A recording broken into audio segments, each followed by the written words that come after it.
hello everyone. My name is Barbara Buckley. I'm the Executive Director here at Legal Aid Center of Southern Nevada, and I'd like to welcome you and thank you for attending this event today in commemoration of the inaugural National Victims' Rights Week. I think everyone in this room works with victims, survivors of violent crime, and it's an honor to do so. I think unless violent crime has happened to you, or unless you work in this area, you don't understand the cascading events which can result from being a survivor. Whether it's dealing with the trauma, whether it's dealing with the legal consequences that can follow, whether that means a loss of income leading to eviction, whether you're undocumented with your rights to obtain a U visa when you cooperate with law enforcement to put a criminal behind bars. There are so many avenues and so many types of victimization that we all work with, whether it's domestic violence, sexual assault, human trafficking, home invasions, shootings. There's no shortage of the issues that we deal with on a day-to-day basis. Legal Aid Center in Southern Nevada has always helped victims of crime, whether our domestic violence unit that helps survivors every single day, whether it's our immigration unit, our legal service fund unit, helping individuals with immigration issues, our consumer rights unit, helping people deal with the consequences of crime. And so on October 1st, 2017, when our community witnessed the largest mass violence incident in the nation's history, we were called by Clark County to help to develop the response. And that is when the Resiliency Justice Center was born. Known at the time as the Vegas Strong Resiliency Center, we are so pleased to see all of the services that were developed for survivors of violent crime, survivors of shooting time. Many of whom you will hear from today. The theme for this year's National Mass Violence and National Victims' Rights Week is, how can you help? How can we help? What a wonderful theme, and a chance to take a moment to think about the help that you provide and that so many provide, and to encourage others to join us. So welcome, thank you for being here, and to kick off and moderate this event, we have our very own Tennille Pereira, who is the Director of Legal Aid Center's Resiliency and Justice Center, and who has from day one been part of the planning of the response for survivors of violence in our community. Tennille?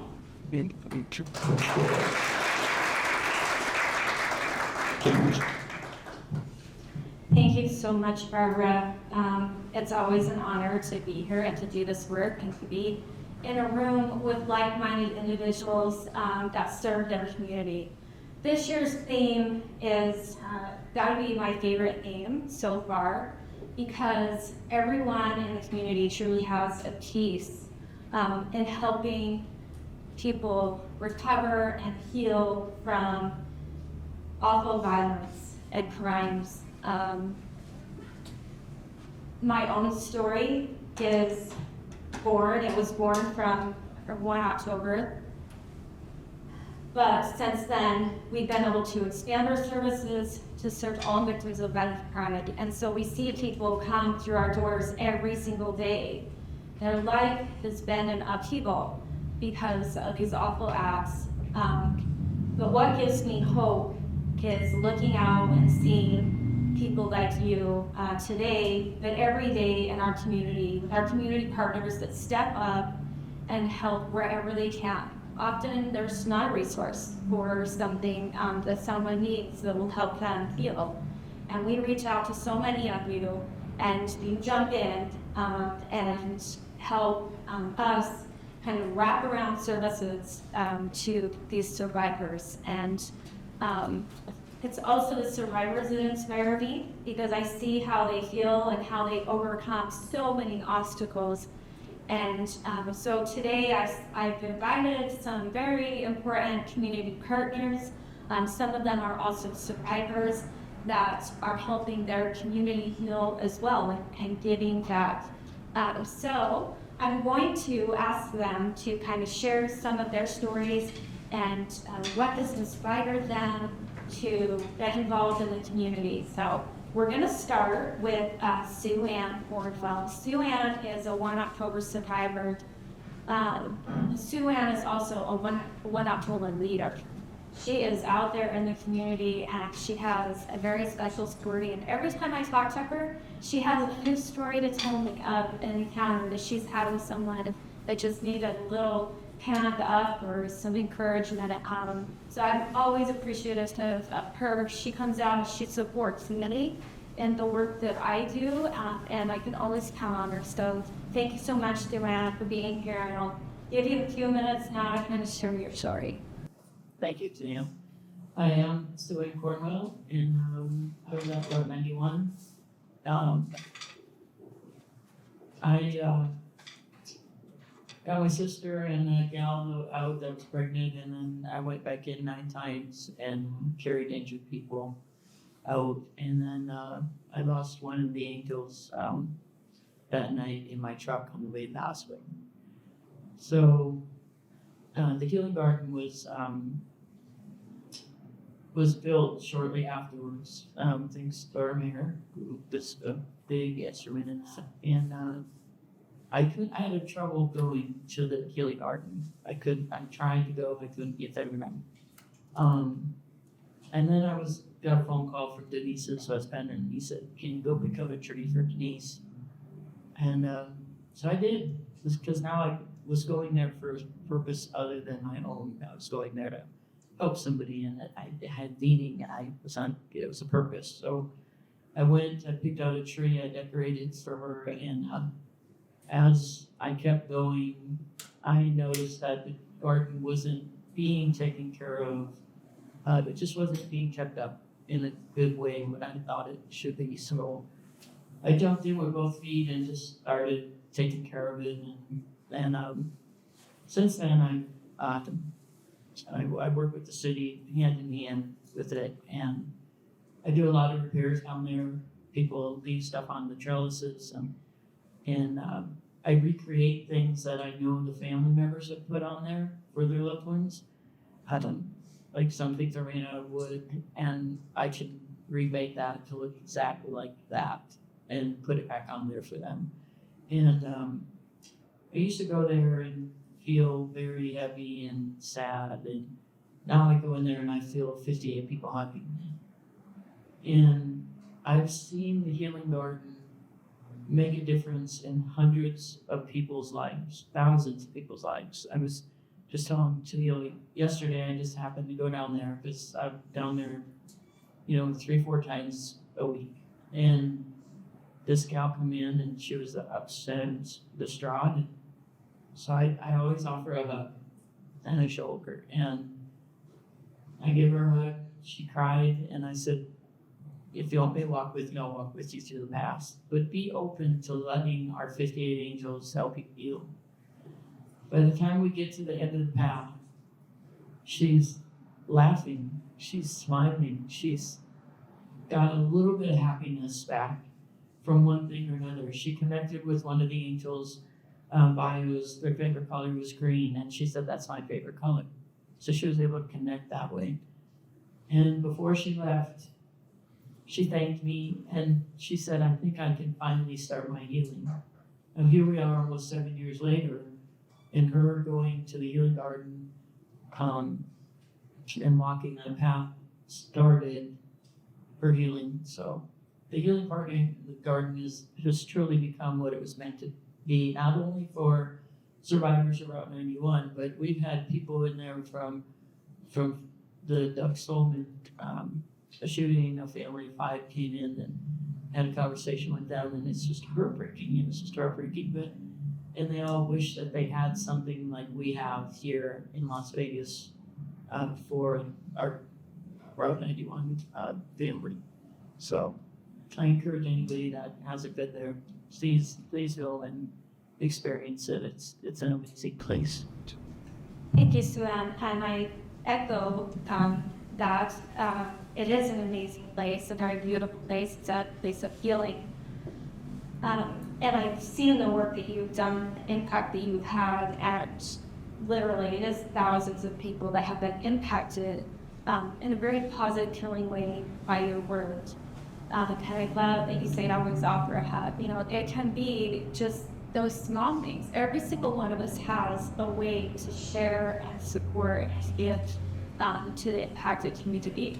Now, we talked a lot about in October that it raised awareness throughout our entire community of the needs and the trauma that all survivors of all crimes go through. And so, you know, that is what we're hoping to share this year at National Crime Victim Rights Week, is that there's so many out there. There's so many ways that everybody needs help. I want to turn now to another 1 October survivor. But to me, the label that I've given her is a heart peer support mentor. We have developed a special program because of 1 October. It's called Heart, and it's a peer support program. Something that we've learned is that peer support and a connection with others is one of the most important ways to heal, and it's one of the easiest things that each one of us can do. Haley has done an amazing job in this role, and so I'm going to turn the time over to her to share her story. Sorry. Thank you. Hello, everyone. I love all the purple. It's so pretty. I'm Haley Haldeman, Heart Peer Support Mentor, as well as the 1 October survivor. I think you put all the head with everything that we do within Heart, as far as being a group of people who have a shared experience and understand and connect with each other because we went through something or were impacted by something that really transformed our lives. And so for me personally, after 1 October, I white knuckled my way through life for a long time. Went back to work about a week later. My husband and I were there together. He's a firefighter here in town, and we ended up doing a lot of the working, being very remote that night for an role. I was my own hero that night. I found my way home to my 2 children, and what I didn't realize then was I was like a new person. And I really feel like what I learned in Heart and learned from the people who have been leading the Heart program, that trauma transforms you and changes you, and learning to love that new version of yourself versus grieving that lost version is so important. And it's very difficult to do in the aftermath of trauma. Your brain is kind of just frazzled, and I kind of describe it as like a tsunami in your life. I feel like every role that I possessed was just completely shattered. I didn't know how to show up as a wife, as a mom of a 2 and a 3-year-old, as a leader at work with 7 eager salespeople. I didn't know who I was anymore. And 15 months after 1 October, my mom died suddenly, and she was my secure attachment in life. And it was kind of this cement to a broken foundation, if you will. And it took me a really long time, even then, to come to terms with this new version of myself when I hadn't even come to terms with that last new version. Again, I didn't take much time off work. We cleaned out our house and did all the things that you do for the death of a parent, and continued through life. I was raised by 2 parents that were very blue collar and, throw it around and kind of just be tough. And that's what I tried to do. It wasn't for another probably 18 months, 2 years, when my life really was on paper maybe pretty good, but inside it was not. It was the exact opposite. I hit what I felt like was rock bottom, what I hoped was rock bottom, And a few short months later, I actually don't know how I found the heart program. I was trying to think about today, and God, some kind of intervention came through and said, hey, this might help you out. And it was the first thing that I was like, wow, I can put purpose to my pain. I can take something so harrowing and so life-changing and so like demolishing of the life that I knew, and I can build something from it. And so it has been an honor to be a part of the program. It has helped me. It is a program that is, I call it my catalyst in healing, because I was not in a place from that point where I felt understood. I was the loneliest I ever felt in life.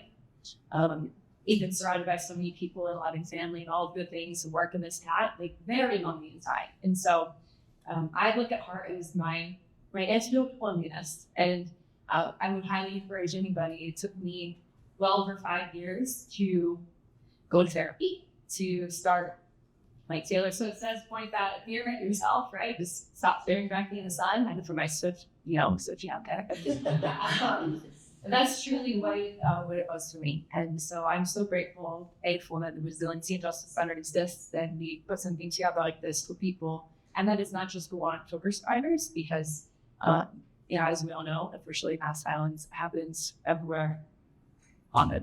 So thank you so much for having me. Thank you all for being here. I'll call it too. Thank you, Edie, so much. I love that she pulled Taylor Swift into that's something that I haven't done before, but through sharing our pain, sharing our humanity and our experiences, we can touch so many lives. And I love that you took such a dark moment of experience in your life, and you turned it for good, and now you're helping others see the light in the darkness. So thank you. Often, we turn to community partners, and there are so many community partners out there that are important and doing good work. True. I have one here with me today. Her name is Stephanie Preston Lafredo. But the star of the show sometimes is her partner, Hufflepuff. I will tell you the day that I met Hufflepuff. I know they've been out and about in the community.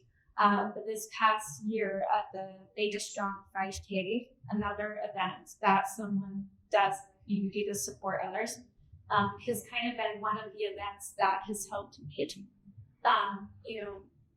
Being part of this impacted community and seeing the devastation firsthand through my work every day. Sometimes it can start to feel heavy or dark, but you go out there and then you see life with all the community projects that are doing all these amazing things. Writing has always been something that is mandatory to me, and I find healing out of it. And so every time after I'm done with the 5K, it's like just this complete release, but it's very emotional, and it's it's a very emotional experience for me personally. And I was there at the event, and at the end, I'm like sweating profusely. But she's there with Hufflepuff, and I'm like, oh my gosh, Hufflepuff. And so I got a bunch of Hufflepuff selfies and found a lot of Huffers. Again, such, a simple thing, just showing up. They show up, and I know she shows up in many different circumstances with victims out in the community. Even I saw a special on the news the other day, and Hufflepuff was at court supporting a little girl who had to testify about something awful that happened to her. And so I'm going to turn some time over to Stephanie to share how she's sharing her life in the community and how she helps. Hi. So my name is Stephanie. I am a retired police officer. I come in from a different viewpoint of a lot of the situations. I come from Ohio, and I also worked for the state of Nevada. I was at the 9/11. I was working. The October. I was at the October 1. I was about a mile down the road. And the way that I found out, I heard the shots. But then people started running towards, so we were taking the people, putting them in a safe place.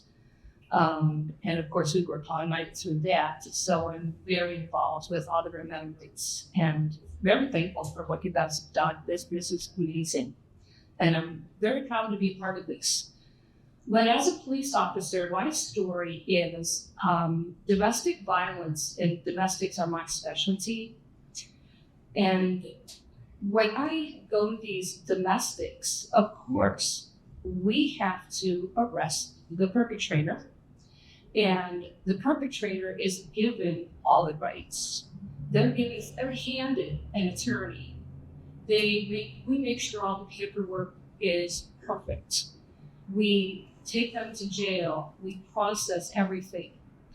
But the victim, I'm only handing the victim a card with phone numbers. That's all. And something I do want you to know is a lot of times we are not allowed to contact the victims, and I want to. I want to see how everything is, how they're doing, but we're not allowed to do that. So something I do want to say is you might think that the police officer does not care, but we do. We just have our laws and our certain policies. Now that I'm retired, I don't have those policies anymore, and I feel that it's my time is better served to help the victims. About 10 years ago, I had a previous dog. His name was Blaze, and I was working with a lady, and she was in a very serious domestic violence situation. We're talking broken arms, broken eye sockets, and finally she walked away from the person. But I walked her through all the process in attached to board, and the process of going in front of a hearing and judge and finding a lawyer. And the process is just bizarre. It's ridiculous. There's so much to do, and it's so difficult. And you can't do it alone. You just can't. I would often bring my dog Blaze, and she seemed to feel better every time we were with Blaze. I started taking him to the attorney's office, and she was speaking up. It's like she had more confidence, more self-esteem being with Blaze. And I kept walking her through the process, and finally, we decided that we wanted Blaze to escort her to court so that she could actually testify against the perpetrator. And we all know that if we don't testify, they're not going to jail. And it's the end. And he's out there, and it could be a she. I know we degenerates. But that person is free to do it again. And as we know, most of the time, 99% maybe, they're going to do it again. And she went to trial, and she did this all with Blaze at her side. And in my opinion, she became the hero because she put this person in jail. She gives a lot of the credit to Blaze, but I say, yeah, but you're the hero. Blaze was just another resource. And that's when I decided that bringing these therapy dogs with victims, survivors, and witnesses of traumatic crime, when we incorporate them, it helps people talk. And I think that's very important that you talk, you tell your story, and especially my goal is I want them to go to court to tell this story to stop that person, whomever it may be. And the dogs are doing that magic. I believe right now the percentage of domestic violence victims that actually go to court is about 2%. That's not good. I want to raise that. And that's my ultimate goal, is to help people get to court, and if they need a therapy dog, to escort them. That's what we do. I created courtroom fritters, and we specialize in these situations. And we have these dogs available at no cost to escort people to court. And also we do a heck of a lot of work. We're working with the October 1, the Remembrance. We are all over the place. We help the troopers through their trauma. We helped UNLV with Snow at UNLV. We're part of their recovery program. We're doing a lot of work. We are a nonprofit now. And We're all volunteers and therapy dogs. Just to give you a little bit of background. Yes, they might be our pets. However, they go through a live training. They go through a certification process, which is third party. And this certification process, they get tested, they get observed several times. And then when they are observed and approved for certification, they also get insurance. So these dogs are insured, certified, and we have to recertify every year. So we're not just once certified done, they're certified every year, and we are doing further training. So these dogs are getting, I call them the elite of therapy dogs because we go through a lifelong training. But we are here, we do not charge for our services, and we're here to help as volunteers. And thank you so much. Thank you so much, Stephanie. I wasn't aware of some of that background actually, and that perspective really highlights the importance of giving victims a voice. And legally, that is what they do day in and day out.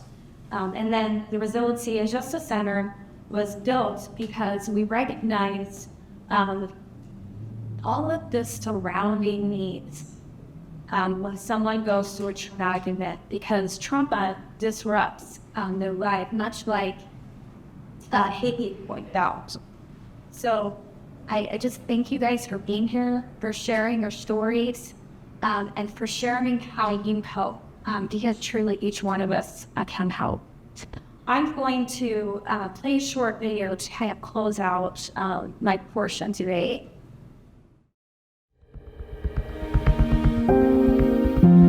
We all have a role to play in helping crime victims find healing. Knowing what the options are is so important because every survivor is different. Services are how we operationalize those options. And hope is that catalyst that can change the trajectory of someone's life. You can be the one to give that person hope.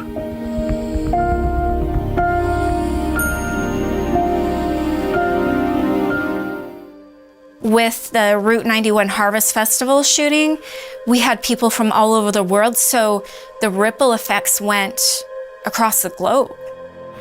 People within Las Vegas started the gardens downtown as a temporary memorial.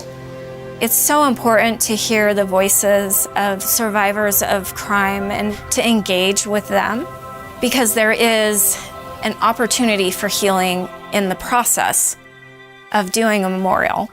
As we went about our work as a committee, we looked to the community to provide us guidance, to provide us insight, to provide us with ideas.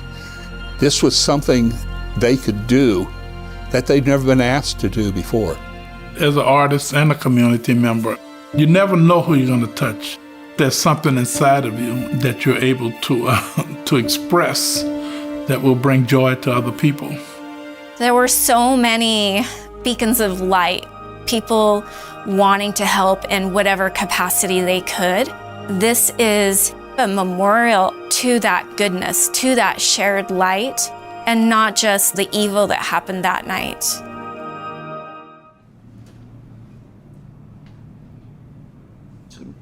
I share that because that was played yesterday in Washington, D.C. at a special vigil for National Crime Victims' Rights Week. But Las Vegas and the work that we've done here for survivors of violent crime is a beacon and a light for the entire country. There is so much violence going on out there, but there is more light, and there is so much more that each one of us can do. So I hope this National Crime Victims' Rights Week that each one of us can look inside and ask ourselves how we can help. Thank you. I'm going to turn the time back over to Barbara Buckley. She has some very special information to share on the Resiliency and Justice Center and legal aid and the work that we're doing. Barbara. Thank Thank you so much, Teal. So, out of darkness, you see the helpers, the healers, people who reach out to make a difference. And the work we have done with survivors of violent crimes and the families of the victims has led us at Legal Aid Center of Southern Nevada, along with our incredible partners. And I'm looking at Jackie and Ron from the Department of Health and Human Services, who are the incredible behavioral health, mental health support leaders at the Resiliency and Justice Center. And I'm looking at you, Loretta. Loretta is with Clark County Office of Emergency Management to be that liaison with Victim Services and Office of Emergency Management for the county, and the rest of the incredible team of Legal Aid Center of Southern Nevada members at the Resiliency and Justice Center. Under Tennille's leadership, they have made such a difference. And we were so excited in September to announce that the Resiliency and Justice Center, formerly known as the Vegas Stoughton Resiliency Center, would be expanded to help all survivors of violent crime, domestic violence, sexual assault, human trafficking, shootings, home invasions. We want to provide that light, that hope, that healing, those services to everyone in need in the community. We have a vision to expand this work. We are going to relocate the Resiliency Justice Center to a new complex right across the street called the Advocacy and Justice Complex. And the Resiliency and Justice Center will be on the first floor. We will have an amazing community response room. The community response room will be available for any mass violence incident, where we will have county personnel along with our team answering phone calls of anyone in need if there is a major incident. Already, we have done that in rented space for the UNLV shooting. We responded to the City National Bank shooting, and we responded when 911 went down temporarily. Not something we had on our bingo card for that day. And we will be there for everyone who's facing violent crime every single day.